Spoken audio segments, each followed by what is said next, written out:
Welcome to the Future of Field Service podcast. I'm your host, Sarah Nicastro. Today, we're going to be getting a organizational scientist's take on building effective teams and managing change. I'm excited to welcome to the podcast Dr. Josh Elmore, who is a principal consultant at Court Street Consulting, also an adjunct professor at both Columbia University and the City University of New York. Josh, welcome to the Future of Field Service podcast. Thanks so much for having me, Sarah. Excited to be here. Thank you for being here. I appreciate it. So before we get into the thick of it all, tell everyone a little bit more about yourself. Sure.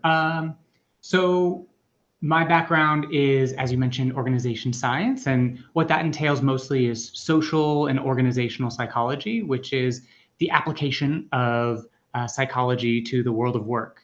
How people work in, corporate spaces, nonprofit spaces, in general, people coordinating their effort and trying to reach some goals together.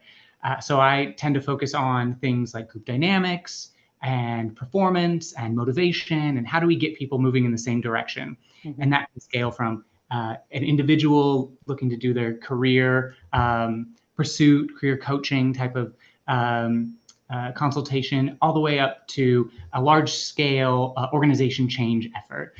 So I finished my PhD in 2020, and I've been practicing since then. I've consulted prior to finishing the PhD in 2018. I started with some faculty mentors of mine, and it's been a really interesting trip learning about how organizations change and how they update the way that they work. And it's a constant effort. So I'm excited to chat about all things change management with you today. Yeah, that's really interesting. So one thing I learned when you and I connected to sort of prep for this session is that the social organizational psychology was sort of born of industrial psychology. Okay. So how has the evolution from industrial psychology to more modern forms changed the way that organizations and leaders manage people within the business? Yeah. So early days, early 20th century, the kind of there was a group of folks, and among them was Frederick Winslow Taylor, and he was applying psychological ideas or ways of coordinating people's efforts through things called time and motion. And so he would go onto factory floors and work with those folks in the factory and try to optimize how many motions they took to do a given task, maybe around assembling something or working on some larger scale production. And at the time, that whole space was thinking around kind of productivity and like getting to reduce the amount of effort that had to go into any given task. And over time, what you had was different forms of psychology coming out of academia, out of basic research, where things like social psychology grew up, in the 50s and 60s, and were then applied to the organization setting. And organizational psychology became something where you look at the whole system itself, as opposed to just individuals. Today, we have a field that's called industrial organizational psychology, and we call it IO psychology for short. And I say we, I mean my colleagues in organizational psychology world, they tend to use the I and think about the individual. And so when we say industrial, we're thinking about individuals. And organizational, we're thinking about systems. And so I'd say that industrial psychology began with a focus on individuals. How do you select the right person for the job?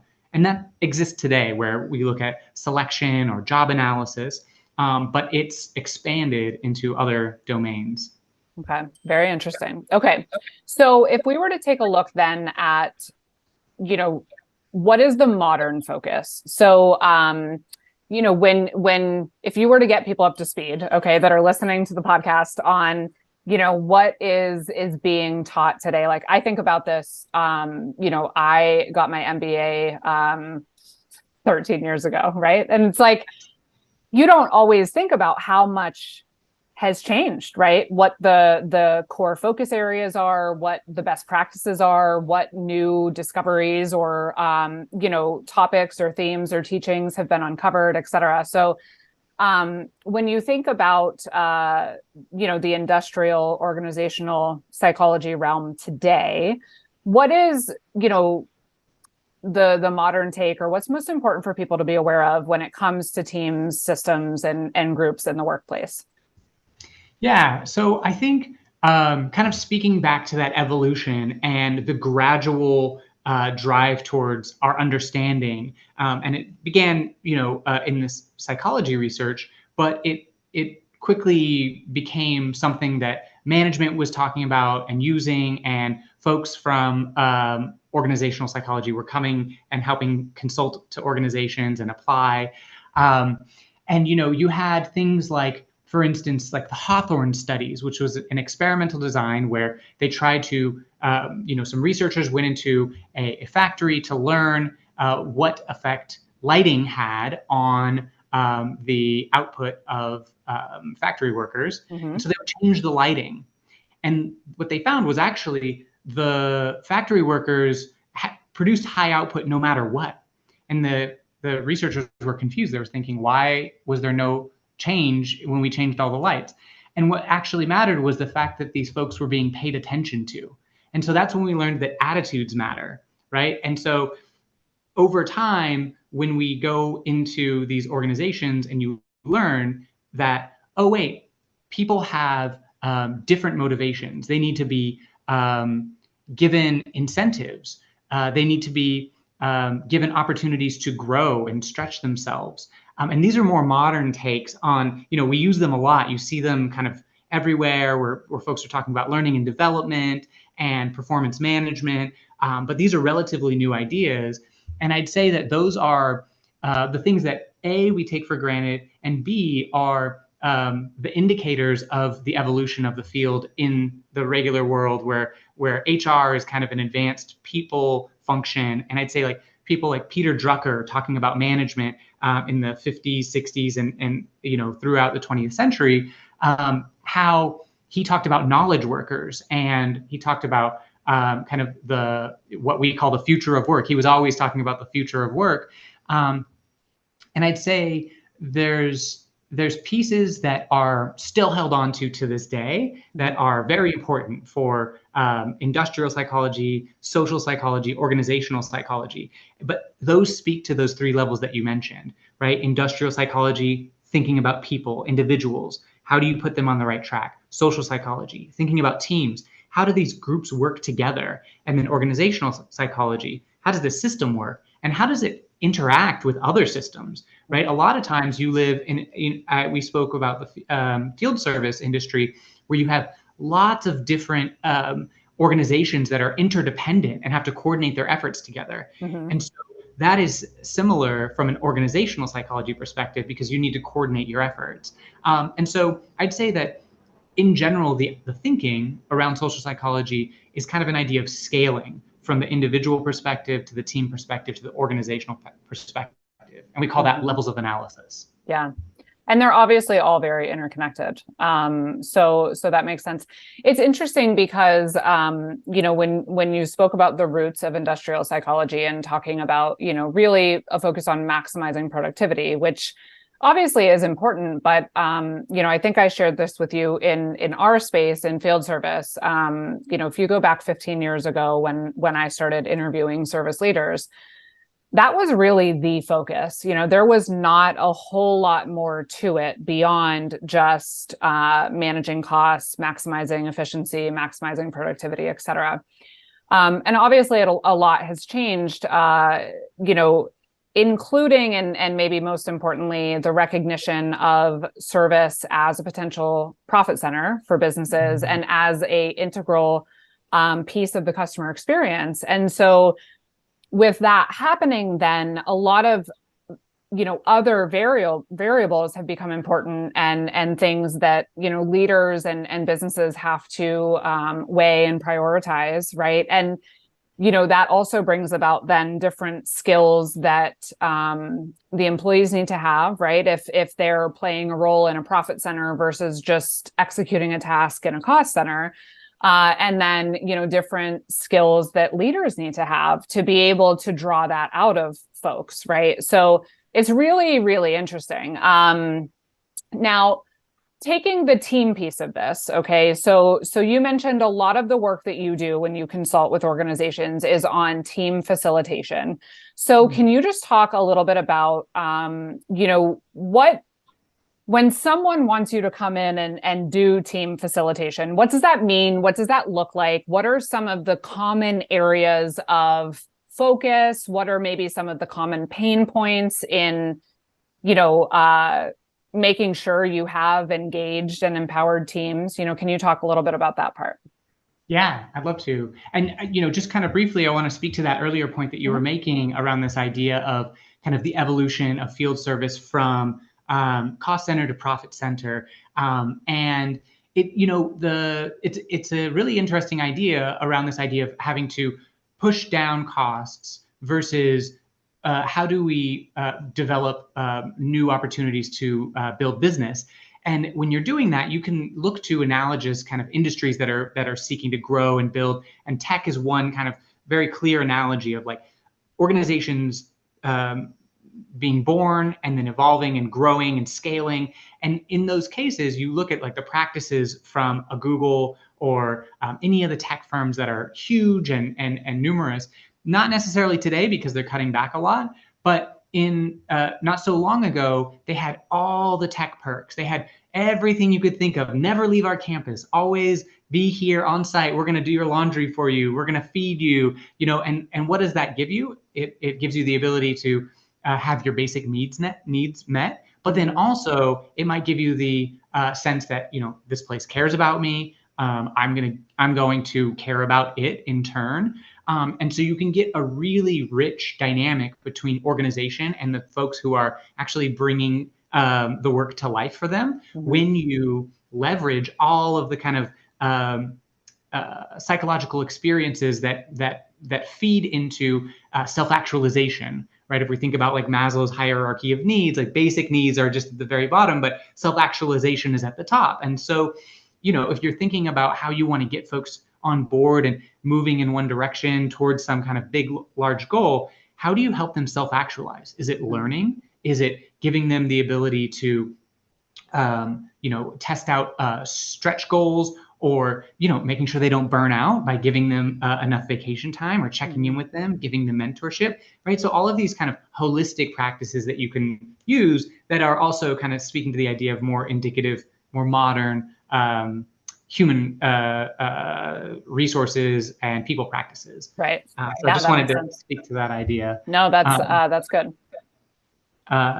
And so from my team perspective, for me, I really love working with teams because, we talked about that individual perspective, the team perspective, the organization perspective.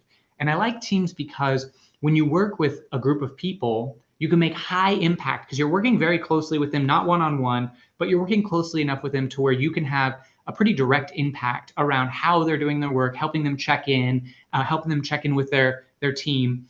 And when you do that with a group of 15, 20, 30 people, they go off and do that. If they learned something and enjoyed the work, they go off and do that with their teams. And so all of a sudden, you have a huge intervention with like a very quick or bite-sized engagement.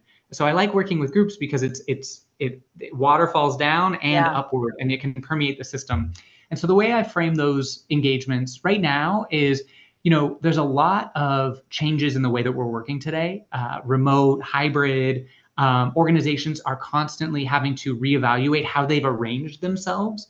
And that speaks to larger change management challenges, but it also speaks to kind of on the ground, how are people dealing with the new policy of how we work, right? How does your team come together and do its work? Is it remotely? Is it hybrid? Is it full-time in person? And if so, like, how do you pursue your work given this new paradigm we're in. And so that's what I do with leaders and managers. I help them bring their people together and check in on how they're doing. How are they communicating? How are they making decisions?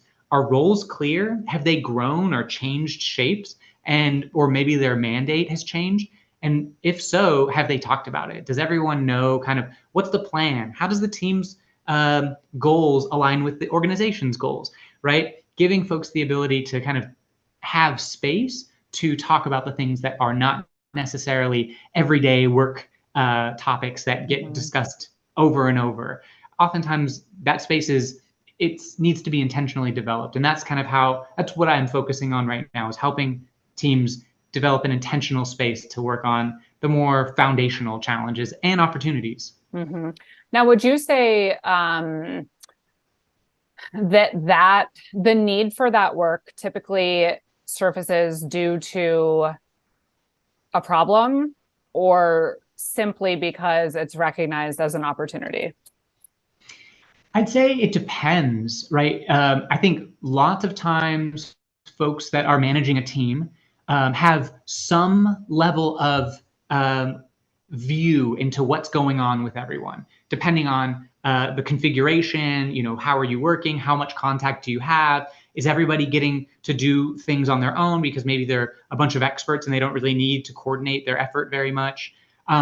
So oftentimes it might be around a lack of knowing what's going on and things maybe popping up. Oftentimes I talk with leaders around symptoms, right? They'll tell me that there's like conflict on the team, and conflict can come from a lot of different places. So sometimes it's like, okay, well, like, let's understand where that's coming from and let's talk with folks and get on the same page. I call it building a shared understanding. Like, let's build a shared understanding of what's happening, because everyone's realities are different. And so, it could be what's perceived of as an issue, right? And oftentimes maybe a leader's been given a new business unit. Maybe they have to kind of bring something to life and drive a whole new direction, which is great. And it's an opportunity, and it's hard, right? So having some support and having the ability to get folks together and start coordinating your effort and building that continuous practice of just checking in and making sure that everyone's on the right boat and you're all heading in the same towards the same destination. And maybe people, and also creating space to where people can think creatively and bring up challenges as they come along, so it doesn't build up. Yeah, that makes sense. Now, obviously, the work you would do in that process is quite individual to the organization you're working with. But that being said, I'm wondering, are there any sort of commonalities that typically arise in terms of the root of some of the conflict or the challenges, or the best practices that you end up helping these teams create as they go forward? Yeah, at the end of the day, it always comes down to the most fundamental features of a team, right? Are we coordinating our effort together? Are we communicating enough? Are we giving each other feedback? Are we making sure that I'm doing kind of what we've agreed upon that it is that I should be doing, that you're doing what we've agreed upon that you should be doing, and no one is feeling that too much work is landing on their back and things aren't distributed enough. And so it comes back to just team hygiene, really. Like, how do you, in the same way that you build a relationship with a friend or a colleague, and you have this kind of rich, very healthy dynamic. If you can think about that dynamic that you've created with that person, how did you create it? Was it that you have frequent conversations? Is it that you're tuned in to the same challenges of maybe your industry? And if so, how did you get there? Do they have the same education as you? Did they take a class that you've also taken? How did you get to a place where you're both kind of on the same wavelength? And so, you can think of like these simple terms of like, same wavelength, and use them as a barometer of like, all right, like, are things going well or not?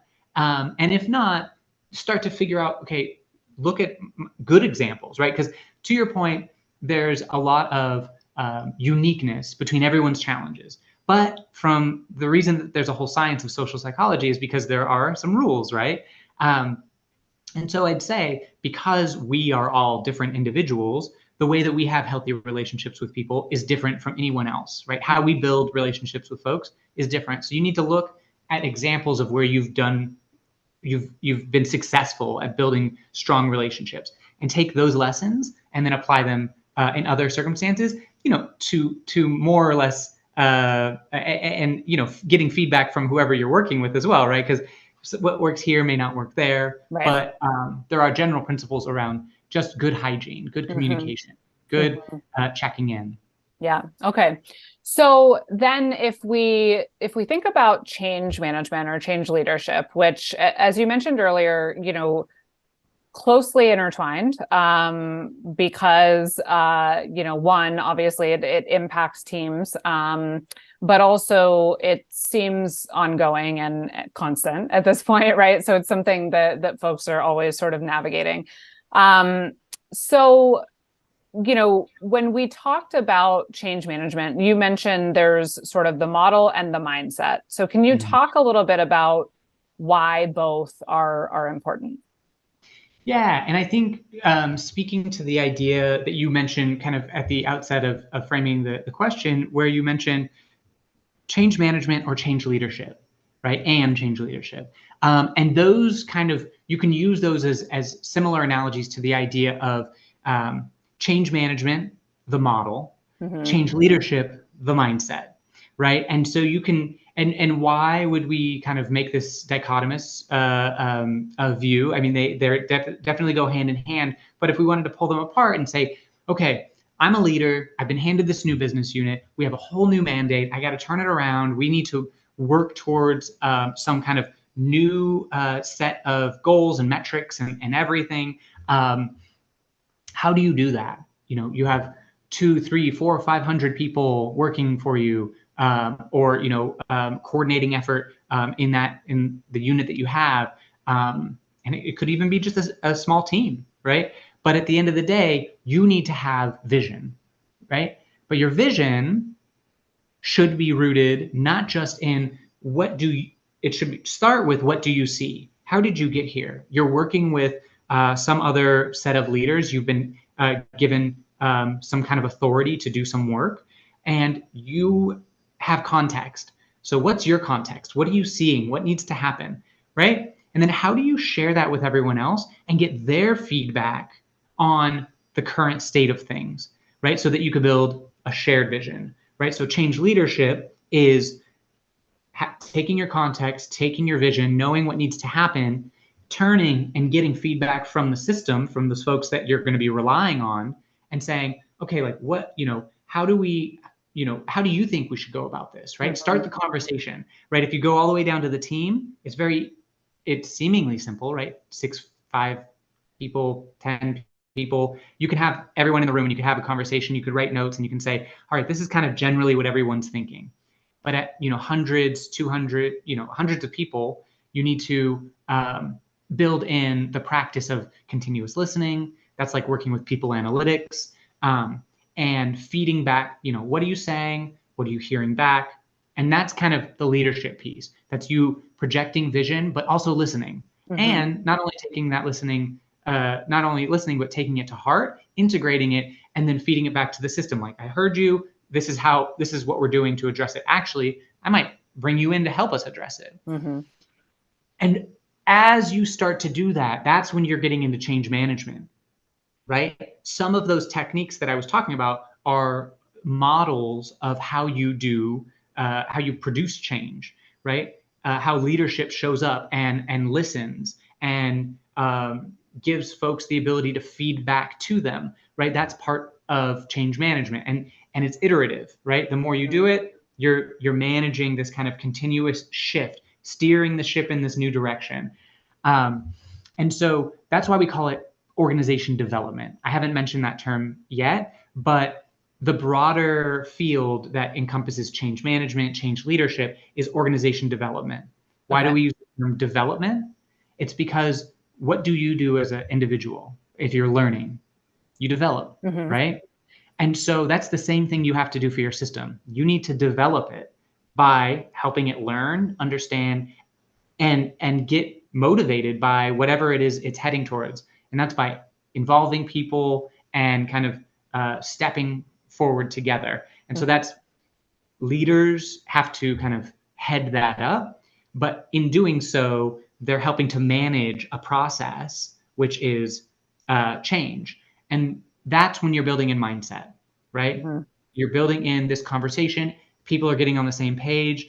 Okay, like what we're doing, we're engaging in this kind of shared pursuit towards success. However you frame your change management initiative, right? You're always going to have pushback, and you need to do, from a model perspective, stakeholder management. Where are you going to have resistance? Where are you going to have folks that are on board and championing the change, right?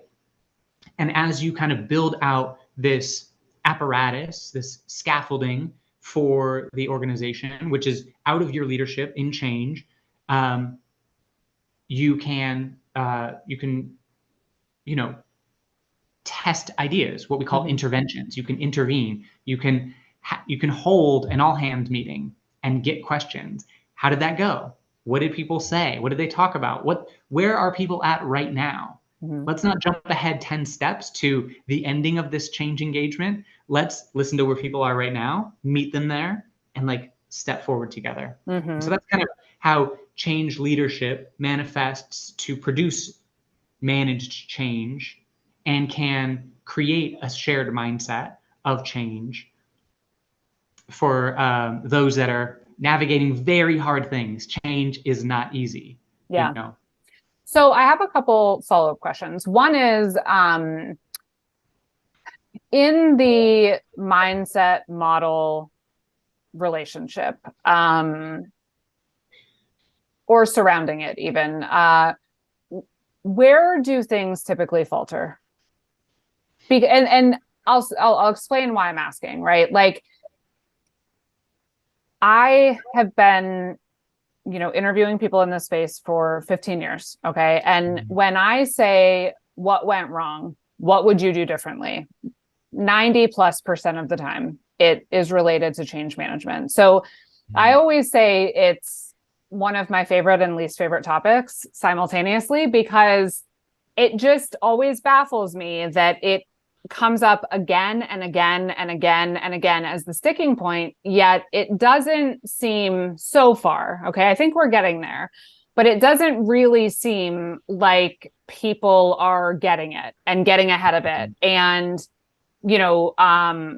so I'm just wondering, like, if you were to generalize about, companies that get it wrong, that don't get it right, where are the most common missteps? Like, what is the missing piece?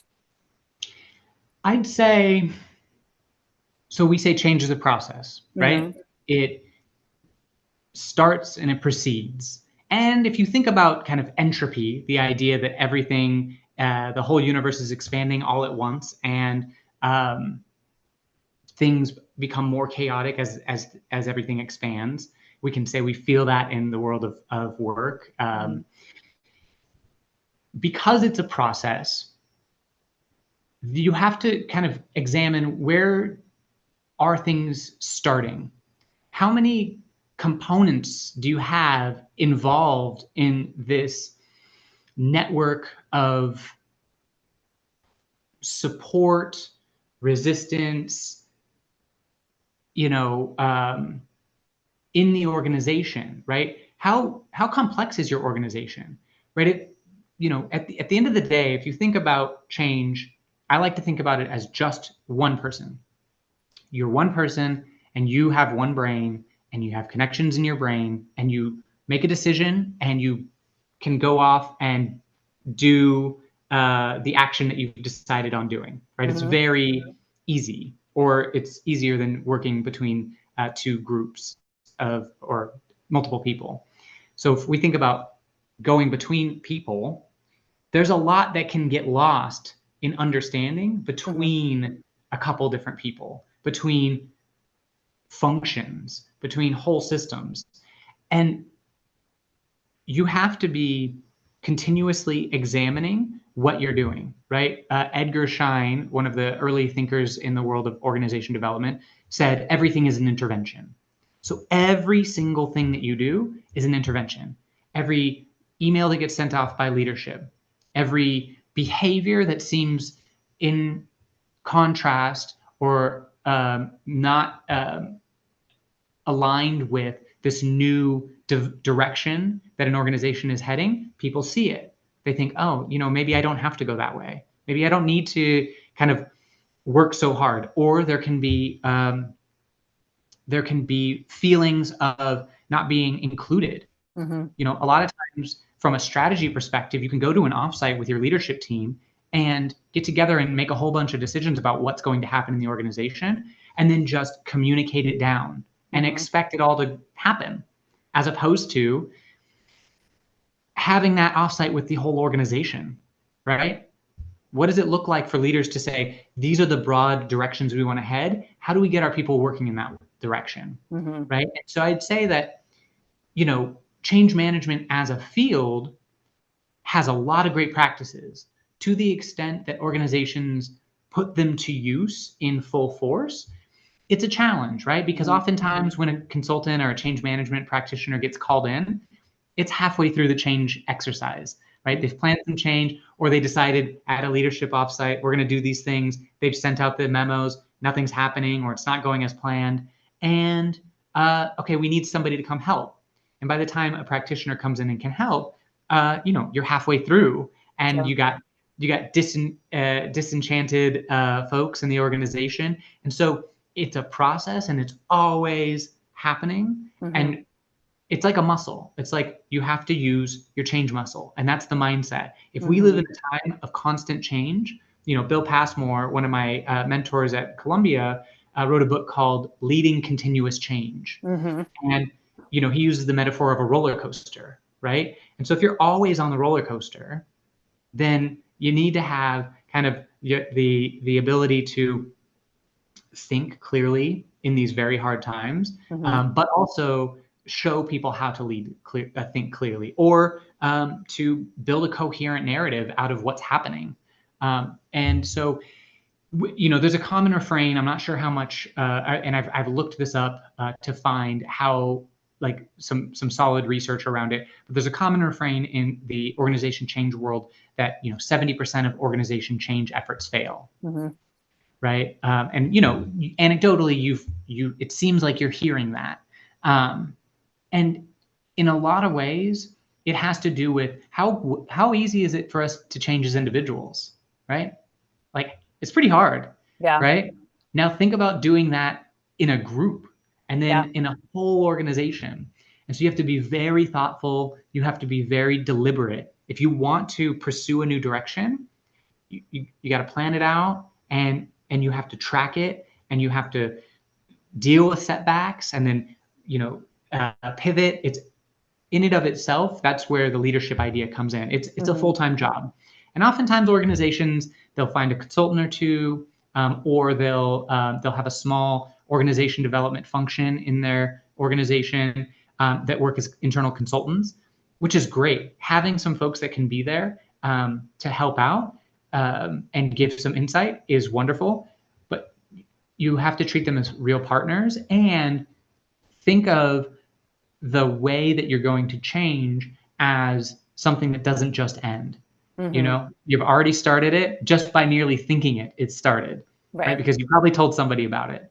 And so especially if this is a subordinate of yours, it's on their mind because you mentioned it. And so what are they doing differently? And so very simply, by mentioning something that needs to be different to a subordinate, you could check in a week later and ask them, what their thoughts are on that. That's the very beginning of the intervention of trying to change, right? It's the same way that you reflect on, if you got a new job, you would reflect on how's it going, right? Yeah.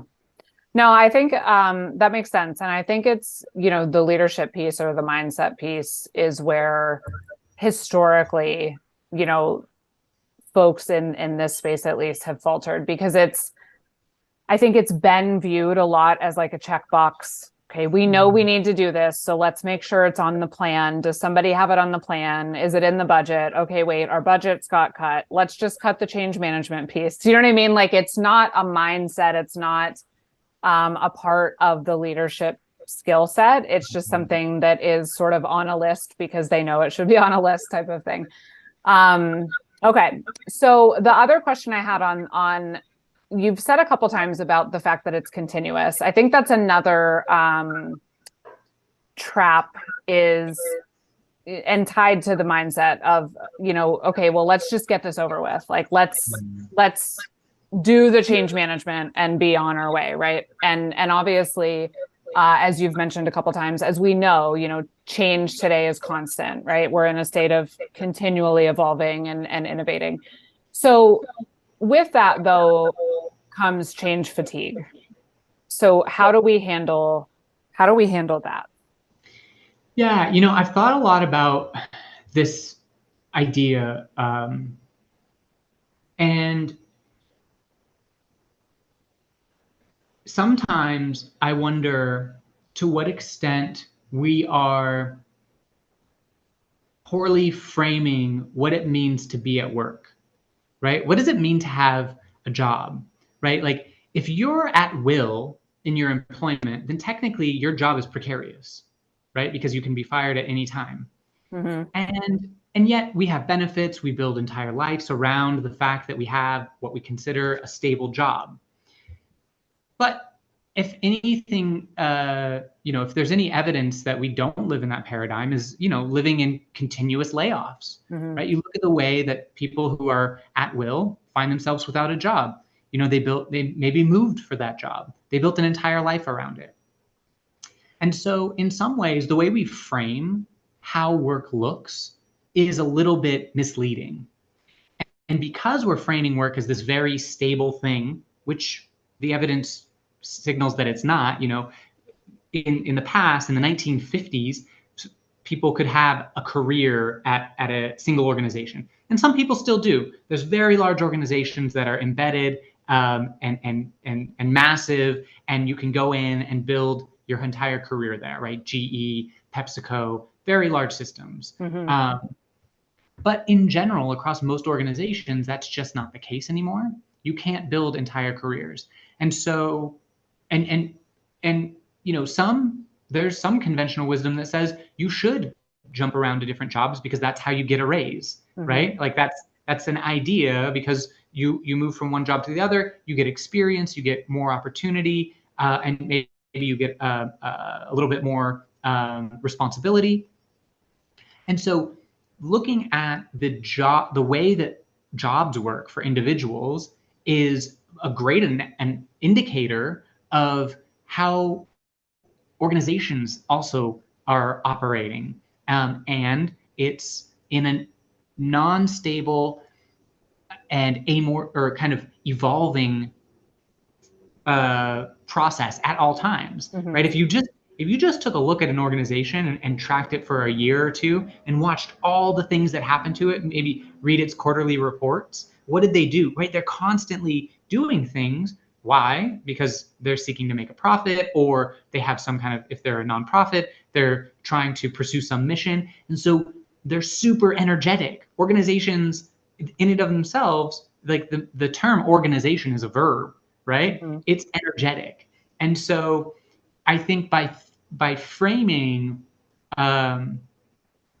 systems and jobs and everything that goes with it in a way that seeks to kind of hold on to this idea of stability, makes people produces some kind of misleading idea of what Mm-hmm. actually is happening. And so if we were to shift that back to the mindset, right? If that's an idea, right? That's, I don't have research to support it, but I think it doesn't necessarily make sense to frame things as stable if they're not. Mm-hmm. It makes more sense to frame things as being fluid and dynamic and agile. And if we do that, then we are coming to terms with it, and we can lean into it. Mhm. What happens when we frame things in a way that it's like we're constantly moving, right? Organizations, startups talk about this all the time. We're innovators, right? And so if they're innovators, what does that mean? It means that they're moving fast, they're breaking things, they're disrupting. And they can do that because they're small and everyone has the mindset that things here are constantly changing. And Mhm. if you don't, and so so we also have analogies in these like kind of nascent organizations. And we've talked about field services or field service, and that's coming out of an established industry. It's becoming something new, but it's embedded in something much more evolved and much more mature as an industry. Mhm. So, but it needs to be given some space to have the ability to evolve and to do some change work just like a startup might, right? So how do you, especially if they're becoming a profit center, how do you inject some of that opportunity to become innovative and thereby changing, adapting, and infusing in everyone else that this place is making moves. Mhm. Things are happening here. And it can be exciting, right? It could be a motivator as opposed to something you should be afraid of. Yeah. No, that's a really good point. I've never really thought of it that way, like how we, you know, with your idea, are almost fueling that sense of change fatigue or even resistance in a way because it's seen to be at odds with what is, but is it really, right? Like, Mm. is it really? Yeah, that's interesting. Okay. So, you recently contributed to a book on data science in organizational change. Okay. Can you talk a little bit about what you covered there, how data is being leveraged to better understand sort of the psychological behaviors, the impact of change, and how do you see the use of that growing or expanding in the future? Yeah, it was great. It was really nice to be included in this handbook, which is generally a handbook of organization change research methods. Mm-hmm. And so I was part of a section on leveraging big data in organization change research. And a lot of my research, when I was doing my doctoral work, I used advanced analytics like R to analyze larger data sets. So it'd be statistics, but it would also be just taking large amounts of data and examining some insight that could be drawn from, for instance, when I did my dissertation, it was on letters of recommendation. And I examined 1,200 letters of recommendation and did content analysis on them, but from a natural language processing perspective. Okay. And I was able to look at to what extent were men and women described differently in the letters of recommendation. I was able to find that men were described as researchers and scientists, and women were described more as teachers and students. And so you can really draw out huge insights from a lot of data by leveraging the tools of data science. Mm-hmm. Um, and unfortunately, when I gave the topics that I found in the letters of recommendation to 250 faculty members in the geosciences who would have read these letters of recommendation and asked them to rate the topics in terms of how important they are for making a hiring decision, unsurprisingly, they rated researching and scientist as more important than being a student or teacher, Mm-hmm. and they in such a way that they rated topics expressed more frequently for men as more important for making a hiring decision. And what you get from that is not just one way by which you see the inequalities in an organization setting for the university in this perspective, but it gives you kind of that big picture view into what's happening, Mm-hmm. right? How at the foundation of the way that we do our work, among all of the kind of materials that we use to produce our output, what are the trends? What are the kind of the deep insights that we can draw on and use to learn and update how we work? And so that's the idea of leveraging data science, which I believe is going to be a tool for every scientific field. Every scientific field in the future will figure out a way to leverage data science. It's the modern use of statistics. And so what I do in the chapter is I produce a framework for examining continuous change. So for instance, if you were to say you have an organization of 1,000 people, and you want to, in the chapter, I use this example of you are a brick and mortar store, and you have stores in various locations, but you want to become an e-commerce store as well. Oh no, excuse me. It's that you're an e-commerce store and you want to become a brick and mortar store. And I got mixed up there because in general, the idea not so long ago was for brick and mortar to become e-commerce, right? Barnes and Nobles, trying to catch up with Amazon, all of these different organizational changes going on, right? Blockbuster trying to be like Netflix and, way too late. But if you are, say you're an e-commerce store and you say, I need to open up brick and mortar because I think brick and mortar is important. We're living in a new era where people like to go and experience things, not just on the internet post-COVID, they're going to the mall again, right? So we're going to open up our stores in malls across the country. How do you do that? How do you get people who are, your entire organization are used to being e-commerce? How do you get them to shift to supporting a whole entirely new way of working, which is brick and mortar? That's like retail and having real estate and leases and all of these different new things that you have to do. And so leadership has to get together. They have to think about it. They have to bring people in and they have to start talking about it. So with data science, for instance, you could measure, for instance, say you built a dictionary of all of the words that were associated with the change that you were pursuing, like retail, clothes hangers, lease, right? All of the words that would be included in discussion around this new direction your business is heading. And you looked at maybe a department level look at all of the emails being sent around. So the change starts and you start tracking what is the language that's being used across all of my different departments. Are people talking about this new change? And if they are, what other words are they using to describe it, positive or negative? And then you can start look at positive sentiment around the language people are using related to the changes that are going on. And you can look at negative sentiment and you can say, okay, there's, it looks like there's some challenges here at a high level.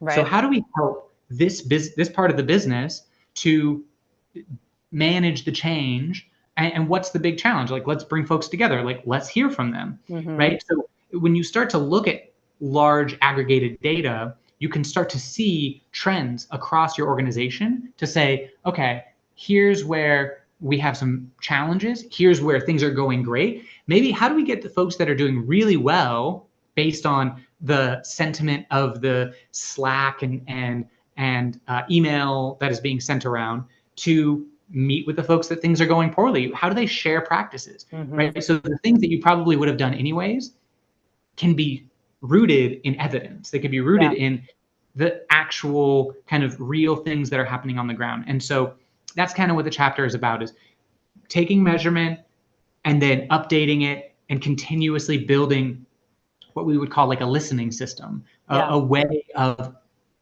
gathering sentiment, gathering, taking what we call a pulse, right? People analytics is a big element of this. But it's kind of like if you have a people analytics team and they partner with the organization development team or organization change management team, and you bring their forces together and they can start to build a listening strategy around the change. And leadership has a dashboard to say, okay, this is how these things are going. Let's put together some kind of all hands meeting because this moment, it feels critical, especially if it's real time, right? If you can get real time data about what's happening, next week, let's have an all hands meeting so things don't start to get stale and people start to feel like we're not actually changing. This is not actually happening, right? Yeah.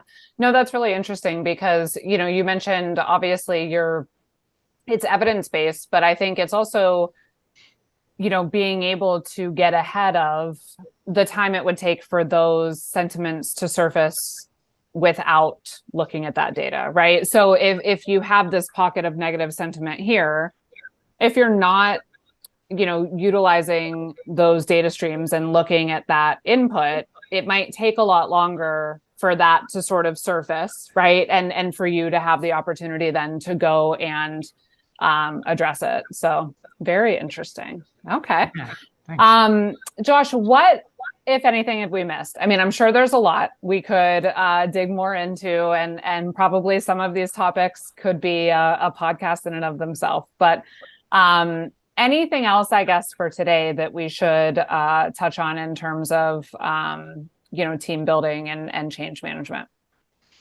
Yeah, I think, you shared kind of where the field service world is right now, and that it's going through lots of change and having to produce new outputs given new sets of goals and new kind of mandates for how things should be going. And I'd say, I've already said this, but the more that you can involve the people that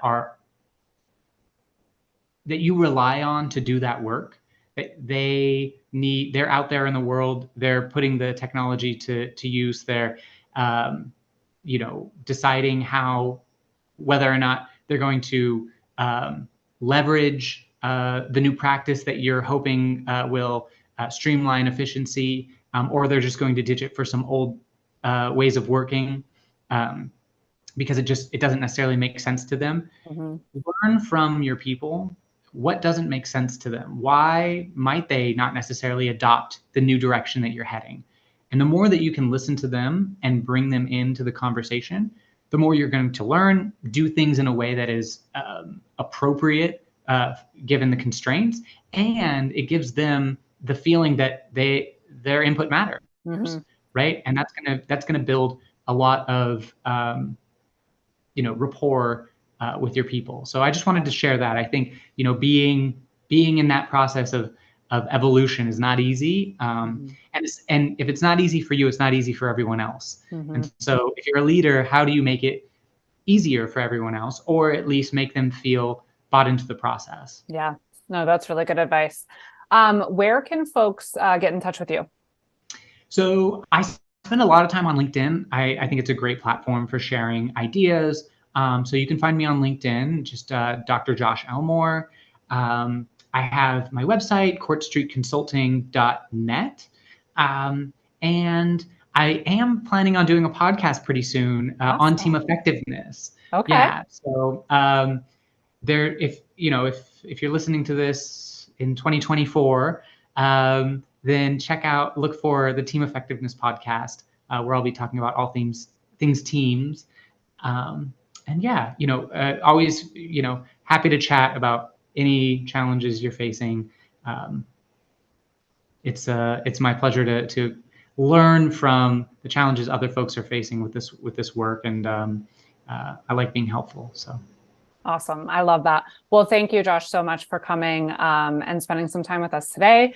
We'll have to chat too about podcasting. It's fun. I'm excited for you, but appreciate you being here. So thank you for your time. Yeah, totally. Thank you so much, Sarah. It's been great. I love talking about this stuff. So happy to be here. Thanks. Awesome. You can find more by visiting us at futureoffieldservice.com.